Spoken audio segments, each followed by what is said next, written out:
episode of Straight People, recording live in my husband's basement. This is the podcast for straight people by queer people, because straight people don't have what? Enough. They don't have enough. They make all the laws. They decide every bit of our lives. And quite frankly, we're fucking sick of it. But in the meantime, we're going to do this cute little podcast, just to keep you guys happy, I guess. In the studio, or in the basement today, is hilarious comedian and good friend of the podcast, Minori Hinds. Hello, Minori. Hello. Thanks for having me. Absolutely. Thank you for doing the pod. Yeah.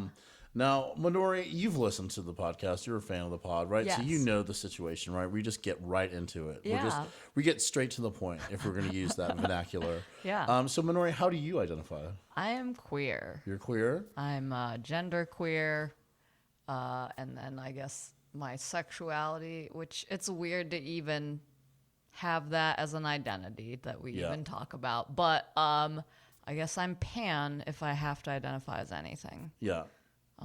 But yeah. Yeah, that's such an Asheville, North Carolina answer. Jesus. It's like I don't even like pronouns. Yeah, right. She says all that and then she has a boyfriend. But anyway, I'm just kidding. I'm joking. No, but that's no. I like that though, because it's better than just being like, "Well, I'm straight," because you're not. You know what I mean? Not even close. I thought I was gonna come here and start dating women or trans people, but then I found like the straightest, most cis white boy. At least he's funny. That's where we put that there. I love Ryan though. Yeah, he's a sweetheart. I feel like before you all dated, I used to have him. He was one of the co-producers of one of my shows. Yes. Super nice guy, super funny. Yeah. Got the jokes. Yep. B King Bling Bling shout and out. I love to see him get mad. Like, he doesn't get mad very often, but when he does, it's the comical kind of like straight guy mad where they're like, wah, wah, wah, and then immediately like apologetic, like, I'm so sorry you had to see that. Yep. I get it because I'm kind of like that too. Yeah, so I love it. Yeah. Well, yeah, I'm the same way. If I do get mad, it's like it's not cute. pretty. Yeah, Yeah, exactly. Yeah. Okay, so Minori, let's talk about. So you genderqueer and sexual identity pan. Right. Okay, so let's talk about little Minori, little man, if you want to call it. Little Minori, Oh, God. you're a child. You don't know, because when you're born, you don't know straight or gay. Yeah. So you have to figure out what gay is, in my opinion. Like, you don't know what straight is until you know what gay is, right? Right. So what's your first earliest memory, your access memory to queerness? Well, in Japan, it's interesting because I feel like it is more traditional and more transgressive.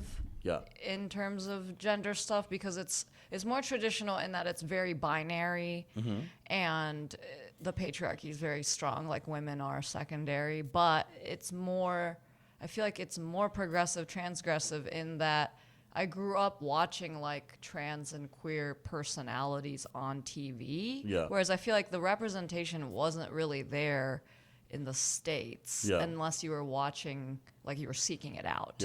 Yeah. Like I came to the States in '94, and it was like a big deal with Will and Grace and Ellen and stuff, Yeah.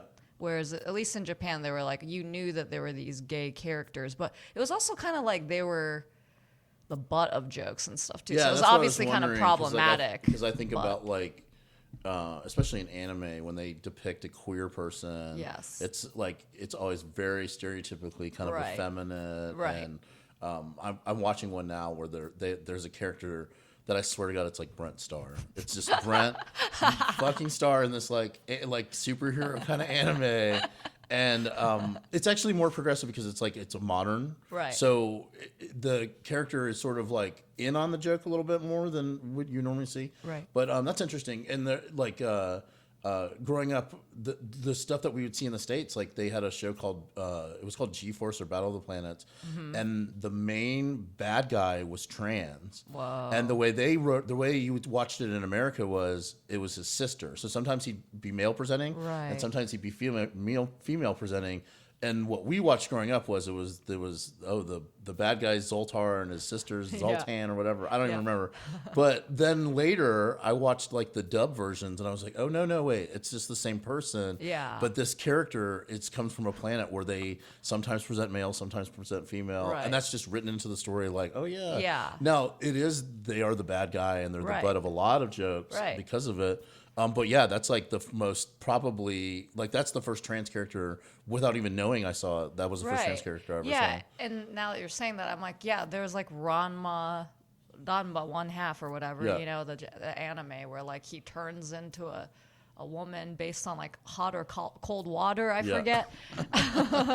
But I'm like, yeah, that was like some depiction of transness, but it was very like sexualized. I don't Yeah. know. It was like some horny guy drawing it. But whereas like in America, it was like we had Pat on SNL, right? Where it was like, Oh, we don't know what they are. yeah, and that's weird, and it was like a butt of jokes, Pat, you know. the movie. Have you ever seen the movie? Oh my god, I can't believe that mean, exists. It's well, but it's trying to. I think my view. What's the woman's name who is the actress? forget, Julia yeah. something. Oh yeah, But Sweeney? Yeah. My thought is like it's like before a clear understanding of what gender non-binary is to the Right. general public. right. That's what Pat was, but it was all played for like the squeamishness that straight people and cisgender people feel around trans people, where what you're presenting doesn't match with what my perception Right. of you is, and Right. And yeah. and that's like it gets to some like existential stuff of like what people are comfortable with and connecting with, you know, because like otherness, there needs to be a level of otherness and difference for there Yeah. to be like comedy, you know. Yeah. But there's also like needs to be connection too.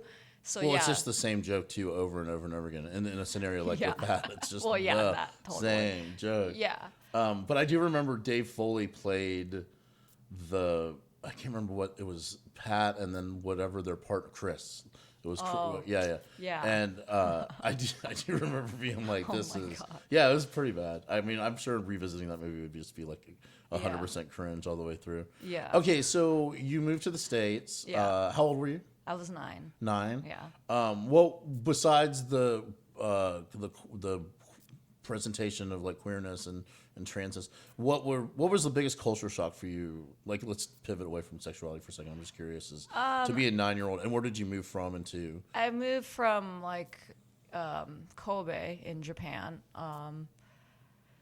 which is like in the Kansai area for the J-heads. But it's I went from there straight to Newport Beach, which is in Orange County. Yeah. And so Newport Beach, as I joke about in my act, is very racist. Yeah. And very white. And like one town over in Irvine was so Asian. I'm like, I was so close. What the fuck? But it was the racism was the biggest culture shock, Yeah. you know, and the whole thing with my mom moving me here is she remarried my stepdad, who is an American white guy, and she experienced a lot of sexism in Japan. And so she was like, Yeah. I really don't want my daughter to go through what I went through. Kind of ironic thinking about what we're going through with Roe versus Wade Yeah, right now. right. Yeah. But yeah, she was just like, you'll have a better life. It'll be less uphill battles as a woman being Yeah. here, you know? But I'm just like, but it's offset by like, you know, the racism. I feel like Yeah. it's offset by the racism Yeah. and whatever other shit. But yeah, I don't know. I mean, I'm like, I don't say I regret it moving here because it is my life. And so Yeah, I'm like, right. it's where I'm at. Well, But- like at 9 years old, you could have made the informed decision of Right. which is going to be worse, sexism or racism. Yeah. Let me ponder for a moment. Right? Yeah. So, in terms of your pansexuality, do you find have you had romantic relationships with men and women, like dating relationships? Well, or? that's the thing is like I've never been able to like realize my ideals of relationships and sexuality because Yeah. it's like I just feel like hemmed in by society and just like the structure of the Yeah. relationships I end up getting into. But yeah, I feel like, you know, deep down at the core of my being, I'm like a relationship anarchist. I'm an anarchist. So I just Yeah. feel like everyone should just be free. Yeah. Like, you know, we all used to be like indigenous people, whatever. I guess they're not all necessarily free. They have the parameters of their cultures or whatever. But, you know, like other cultures have more genders, Yeah. like the, you know, two-spirit, for example, or whatever, which I always related to more than the binary, which exists here and in Japan. So, but yeah, pansexual stuff. I mean, I wish we all lived in a world where we could all be free to do whatever, but it's just like, I do feel like when I was younger, I thought like, yeah, everyone wants to sleep with everyone. Why wouldn't they, And then I was like, oh, some people really are like as straight as they say they are, And I'm like, absolutely. I just am all skeptical, like the same way people are skeptical about people being gay. I'm like that about people being straight. I'm like, Right. sure, you're straight. Yeah.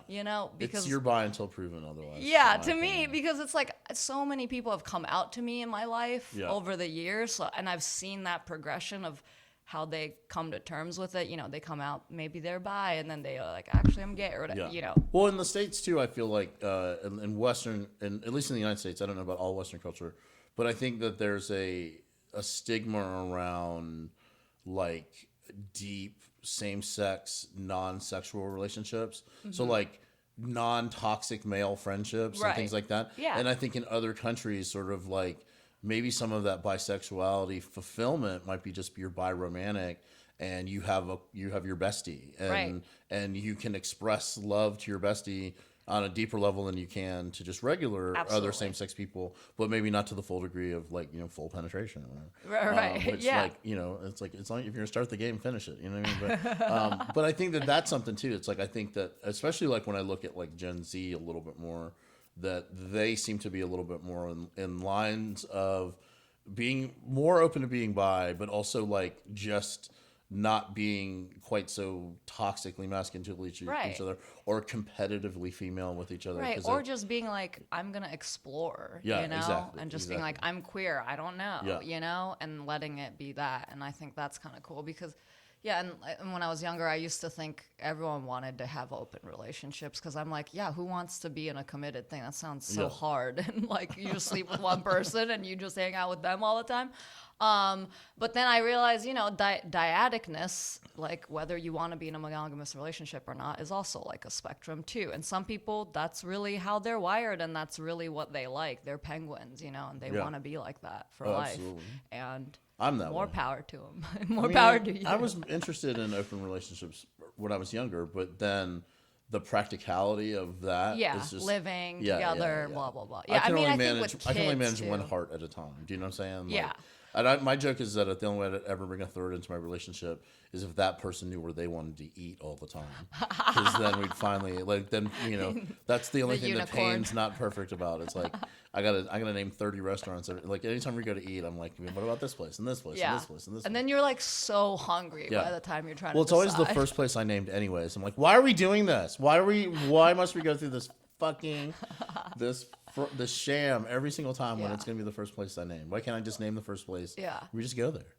Yeah. But that wouldn't be that'd be love. too simple. Yeah. Well, and I just, with like the sexuality identity thing, I just think if we had less like heteronormative enforcement via culture and whatever, the policing and all the history of it, then we would have more freedom to have romantic whatever, you know what I mean? Yeah. Just like different types of love, like you're talking about. We would, Not the necessarily definitions of sexual. like what does it mean to be straight? That's what I think is most Right. interesting too. Is that's what we're pulling at the threads of heterosexual. Like, what does it mean to be fully and completely a straight person? Yeah. Is different than even when I started this podcast 3 years ago, Right. in my opinion. Well, and now some people might go, "Oh no, it's exactly this." I'm like, no. Well, just even with the laws that they've changed recently, Absolutely. what to be a straight woman in the United States means a completely different thing than it did 3 days ago. Yeah. Or just a woman in general, but Right. just like the idea of that your primary sexual partners are people that could get you pregnant. Right. Like, Yeah. you're living the most dangerous life that I can think of right now. Do you know what I'm saying? It is. Yeah. It's scary. It's It very is. scary. It's messed up. Yeah. Yeah. And Darkest timeline. We live in the darkest timeline. I know it is so twisted right now. And then we're trying to be clowns. It's just so strange. But like, yeah. Well, we're supposed to be the ones who, I mean, depending on who you talk to, it's Right. like we're either supposed to be holding the mirror up or, here's a break for a few minutes from the crushing weight of reality. Yeah, you know, the harrowing yeah. nightmare. Oh, I mean, it's true. And I'm watching people get on stage trying to talk about it. Yeah. But then they have nothing to say, like Yeah. other than that they're upset, and it's like, Yeah. yeah, well, we're all upset. Yeah. What's the finer point there? What's the? Do you have an idea that will a thing that we can all kind of hinge onto and go, yeah, this ideal here, Yeah. or can you make this funny? Yeah. Can you say something that will take the sting out of it, even for a second? Yeah. And I think that they're like, my listening to straight guys get up and talk about it is very small. Yeah. You know what I'm saying? Yeah, like totally. very like, Yeah. oh, your hot take on Roe v. Wade? Oh, the thing that barely affects you? Okay, sure. Yeah. It'd have to be a real funny ass take. But That's yeah. kind of the thing. I haven't heard one yet. But it's like, yeah, I mean, ultimately, I'm like a social sciences person, so I'm like, yeah, sexuality is a construct. You know, like the reason why the way that the like sexual identity even became a thing that people could have as part of their identity is like it started as a bourgeois thing because they were rich and they had the time to reflect on their sexual identity, you know? So it's like... Well, it's like gay as a concept didn't exist until like the 18th century or the 17th, you know what I mean? Yeah. And even in modern terms, we're still defining things. Like, you know, we make up words in our society and then try to police people like they've existed the whole time. Well, yeah. You know what I'm saying? Yes, like, and it's like the whole way that part of what I don't like about that, part of why I identify as queer is because heteronormativity is oppressive. Yeah. And so it's just me being like, fuck you. I don't like this and don't put it on me because that's part of why I think people are repressed and then they abuse people and blah, blah, blah, you know? And so I'm just kind of like, yeah, I wish we had more freedom to be who we truly are, and then there would be less violence related to this stuff, you know? And absolutely. Anyways. No, I get it. And it's sort of like sometimes I'll hear, and I've talked about this on the podcast before, there'll be straight people, and I've had this in Atlanta, not in the comedy community, but in the kind of like performance, like the queer performers in Atlanta, especially when I used to work on this thing called the Big Gay Game Show a while ago for Lost and Found. It used to be like their primary it was like their primary fundraiser. Oh, wow. And so it was like this monthly show we did and some of the people there were straight and they identified as queer. So they were you know, heterosexual in their sexual identity, but in their like political identity and their gender identity and in the communities they occurred in, they were queer because they weren't just regular straight people. Their whole life was kind of like super adjacent to queerness. Yeah. And then queer people were like, no. And I was like, yeah, I love that because like you're not straight. To the straightest straight person, the one who really hates gay people, you're just as bad as we are. Exactly. And all the progress that queer people have made has been because of straight people like that. Does that make sense? Like our numbers aren't legion like that, though. You see some of the studies now, and it's like they're talking about like 1 in 6 people identify as something other than straight. Yeah, like, we're almost like on every basketball team. Do you know what I'm saying? Like when we get to 1 in 5, right? Like, this is the propaganda of heteronormativity, just like racism. It's like the construct of race that keeps racism going. It's like to make whiteness, you had to make it like out of nothing. You know what I mean? You had to build it. So it's the same with straightness. You had to build the straightness. That's why we see straight propaganda. We see the diamond ring commercial, whatever, you know? And then everyone's like, I'm miserable in my straight marriage. And you're like, okay, well, there's a disconnect here because there's all these messages saying we're supposed to end up like this, but then there's all these jokes about how everyone hates it. So I think there's something up, you know? Right. I do think that's interesting about whiteness, like that, you know, what we consider modern whiteness is like a collection of ethnicities that used to be seen as other than white, like the Italian and Irish, especially in the United States. Yeah. And then, but now it's like an overarching, no. That's all Western European. You're all white. You know what I mean? Yeah. And I love that because it's like, that's probably, 200 years ago, all the infighting amongst all those countries, like, didn't occur as we're the ruling class. But now where we are, and we can look back at history, the white people have been the ones fucking ruining it for everybody the whole fucking time. I mean, at least the modern half of history, you know? Well, like, I don't know. It's just crazy to me because it's like, that's one of those things where it's Like the longer I'm alive, the more I realize that white people have been the villain of the piece the whole time. Because you're not raised that way. You're not. I wasn't. Yeah. You know. And well, maybe a little bit. My mom is from Chile, so she definitely was like a. Oh yeah, you're a secret Latinx guy. I mean, well, I'm the worst kind of Latino, a white Latino. It's like white asparagus. Yuck. You know what I mean? You have light-colored eyes. Okay, I think we've done a pretty good job. Yeah. I think you said the crushing way to heteronormativity. So I think we've covered the first half of it. Okay, so it's all propaganda. Now you said you watch RuPaul's Drag Race, but you don't watch it all the time. Yeah. Well, I don't have Paramount Plus or Disney. I'm gonna go through. I'm gonna still do this. Yeah. And I'm gonna see if you can guess any of these. Okay. I'm gonna give you a couple. Okay. Oh God. So this is a quote. Somebody said something. And you just tell me what drag queen it was. Oh my God! Is it gonna be? We'll hard. Okay. Let me do the ones that I think are okay. I'm feeling very attacked right now.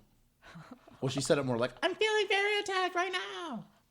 I don't know the little tiny like Asian bald one from first season. Oh no, not Angina. Not Angina. Okay. Not Angina, but I know who you're talking about. Okay. Shout out to Angina. Yeah. She's a listener. Yeah. What about cute. Back rolls? No, wait. Back rolls. Back rolls. Is that Ginger Minge? I don't know. That's a really good. Okay, that's Alyssa Edwards. Okay. I love long walks on the beach, big dicks, and fried chicken. That's the last one. I mean, who wouldn't? I know, right? mean, everybody. A message I can get behind. Jesus. That was GGB. Okay. Okay, so you're not straight. So this is going to be. You're just going to answer from an anthropological, sociological kind of standpoint. That was my undergrad degree. Okay, cool. You're so fucking astral. Yeah, I am. So fucking funny. The most useless degree. I politically identify as gender. I know, so stupid. I'm sorry. No, I love it. Advance. I love it. It's like sometimes people are just like exactly who you expect them to be. Yeah. Okay, all right. So, what is the straightest brand of clothing when you think about straight people just clothed? Tommy Hilfiger. Okay, I like it. It's also just racist too. Is it? Yeah, like remember Oprah asked him to like get off her show because he was like, my clothes are for white people or whatever. Oh, God. Ironic though. Anytime I see anybody wearing any of that, I'm like, yeah. Go back to Dillard's where you belong. Go back to Belk. Okay, straight music. What's the straightest kind of music? Straight music. I don't know. Vampire Weekend. I don't even know. Couldn't even think of a Vampire Weekend song. So that's probably correct. Yeah. Okay, the straightest sport. The straightest sport. I mean, so many of them have such strong homoerotic undertones. So that's why I'm asking for the straightest one. Yeah, that's a good one. Oh God. I'm like, everything has balls. Everything is like penetration, pretty much, right. And ass slapping. Okay, what maybe the luge? Luge? So a dick-shaped tube going down a giant crevice. Yeah, it is going down a crevice. What about God. What about? No, I'm not supposed to help. Okay. Yeah. My natural. Yeah, you're being so helpful. What about curling? Curling. Yeah, that's one where they scrub. Yeah, that seems. It's pretty straight. Yeah, that seems pretty straight. Yeah. Okay. Hockey's pretty straight, I guess. They're like Will toxic Foskey masculinity. would love to hear that you just described it as toxic masculinity. They like punch each other. It's very unloving. But they wear those big loose blouses. Every time I see anyone wearing a hockey jersey, you remember Conrad Bromberg? I'd always shout out Conrad. I miss him. He's in Utah. Is he? What? We miss you in Conrad. Every time I see him wearing his hockey jersey, I go, I love your sports blouse. Where'd you get that sports blouse? Why do straight men love cargo shorts so much? I don't know. They're hiding their pocket pussy. I don't know. Why do straight men draw dicks on everything? Because they're secretly gay. Secretly gay. Why don't lesbians draw pussies and everything? They probably do. They just are like tactful about it. No, if that was a thing, we'd all know about it. We would all see it in the The only one who did that was Georgia O'Keeffe. She's the only one. Why do straight men piss in Gatorade bottles? Why do Gatorade bottles? They do that? You don't know? Wow, that's Yeah. disgusting. If you ever see a Gatorade bottle in a straight man's room, What is that thing that like the country kids were doing where they would like put their stuff into a jar and then smell it? no, I don't know. It about was that. like, oh God, it's so gross. But anyways, That sounds like the a very kids Asheville. know. Them kids. No, it's disgusting. But I was like gonna try to make a joke about that, but couldn't remember what it's called. All right. So now we're getting into you probably won't like this because it's a very binary game, but it's a game I play, and so you have to tell me. I'm gonna say a word. You tell me if it's gay or straight, or bi, or Okay. pan. Oh If we're my doing God. that. Okay. Okay. Or if it's queer, straight. I don't understand. Okay. Paintball. Straight, Laser tag. gay, Just sounds gay, right? yeah, Football. American football. gay, Flag football. straight. For some reason, I don't know why. Because they don't want to touch each other's bodies, so they Yeah. have this little strip of cloth instead. Fast pitch softball, Gay, roller skating, gay, roller blading, gay, cross stitch, gay, needlepoint. gay, She thinks everything's gay. Everybody. Bucket hats, straight, straight. Okay. Tiny top hats. gay, Okay. Like I'm wearing a regular top hat, and then it's like take that one off, and there's a tiny top hat. Okay. Lemonade, not the album, the beverage. oh, okay, straight, Straight. Lemonade, the album. gay, Mike's Hard Lemonade. straight, Okay. Buffets. straight, French toast. gay, Avocado toast. gay, Champagne toast. uh, Like tink, not a. oh, okay. Yeah, I got you there. either way. Okay. Either bi. Okay. Fine. Yeah, bi. Bi player's choice. Cowboy boots. Straight, I actually have cowboy boats written down. That's what I have written here. I don't even have. I just Definitely noticed that. A cowboy boat. Poodles. gay, French bulldogs. straight, Mountain climbing. straight, Social climbing. straight, Curtains. gay, Drapes. gay, I guess, Blinds. straight, Crepes. gay, Silver dollar pancakes. straight, Okay. Silver dollar pancake nipples. gay, Biscuits. straight, Beignets. gay, Tableside guacamole. straight, I think it was invented by gay people, though. You know what I mean? So it's a straight thing. But a gay person was like, wait till they get a load of this. Give me an avocado. Watch this. Okay. All right. So my final question. First of all, tell everyone where they can find you. Oh yeah, I'm on Instagram. That's my most whatever engaged social. It is buffoonery. It's a pun of my name, BUFFOONORI, and then I think my Twitter is MX Minori, but I'm not very active on there. I'm sorry. Twitter freaks me out, and then I have a Facebook page under my name that you can go ahead You're and not on click TikTok? like. I was on TikTok, and you know what? I feel so stupid because I had like this one joke, like COVID joke on there, and I had gotten some traction off of it, had some couple thousand followers, and then George Floyd protests happened, and they were like blocking the location, and I was trying to be all weird. noble and be like, "Oh fuck you, China, Yeah. TikTok, whatever Yeah. weird interference with our racial justice movement," you know? Yeah. So I was like all, protesting them by deleting it, and now I'm like, oh, it was like the one I wasn't supposed to delete. Okay, cool. I feel dumb, but I have some clips and stuff, so I'm gonna try to do some of that. All right. But Well, yeah. You heard it first here. Minori is a sellout. I'm joking. Thank you for doing the podcast. Yeah, You're thanks awesome. for having me. She's super funny. If you ever get a chance to see her, please do, because she's one of my favorites. And I will definitely get That's you so some flattering. booking soon. Thank you. girl. You're one of my favorites, so I'm happy I got to finally right. do this pod. Well, thank you for joining us for this episode. Check us out. We're back to doing weekly episodes. We're part of the Helium Podcast Network. So check out all of their podcasts at heliumpresents.com/subscribe. something. I don't know. And I probably should know that, right? And if you like this podcast, please do a rating of us on Apple Podcasts. I ask that at the end of every episode, and I've yet to get a single one. I'm gonna go. I have some. I do have some. They're good, but it matters for some reason. And I know it's if you're in the United States and you can hear this podcast, I know it's a scary time. But you know what?